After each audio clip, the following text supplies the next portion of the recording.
네, 반갑습니다, 여러분. 오늘은 여러분들과 생명과학 특징, 그리고 그 생명과학에서 주로 일어나는 실험 과정인 탐구 방법에 대해서 이야기를 해보려고 합니다. 자, 생명과학의 특징은 무엇이냐? 여러분들이 생명과학을 딱 떠올렸을 때 생명체 생각날 거고, 몸속 생각날 거고, 어려운 유전 이런 거 생각날 거예요. 자, 그것에 대한 정의들을 한번 내려보도록 할게요.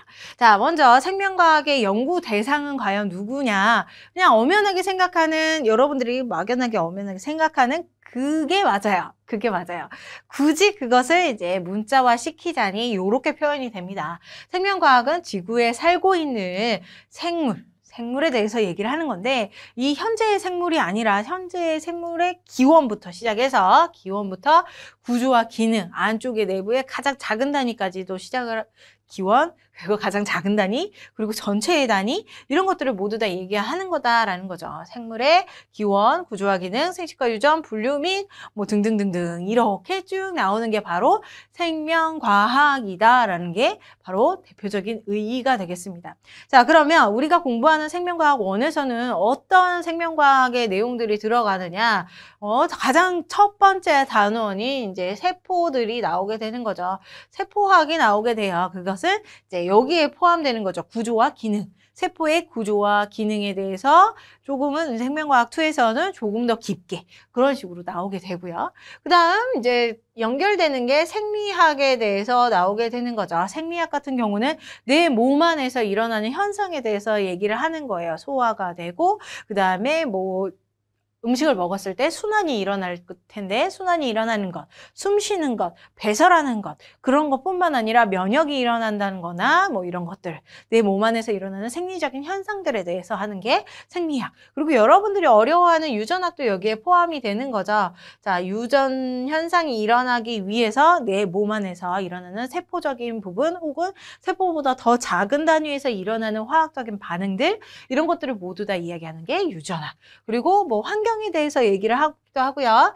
그것을 우리는 생태학이라고 얘기하죠. 생태학, 그 다음에 여기 있는 분류학, 이런 것들이 모두 다 생명과학에 포함되어 있다라는 거예요. 그래서 각각의 학문들이 모두 다 생명과학에 포함되어 있으며 각각의 학문들이 어떤 내용을 갖는지 그냥 대충 기억을 하고 있으면 이제 문제를 푸는데 전혀 어려움이 없다. 선생님, 대충 기억해서 어떻게 문제를 풀어요? 느낌이 빡 오게 문제가 나와요. 그래서 전혀 걱정하지 않아도 될 정도로 이 파트 같은 경우는 도덕 문제나 마찬가지다, 이렇게 볼 수가 있는 정도로.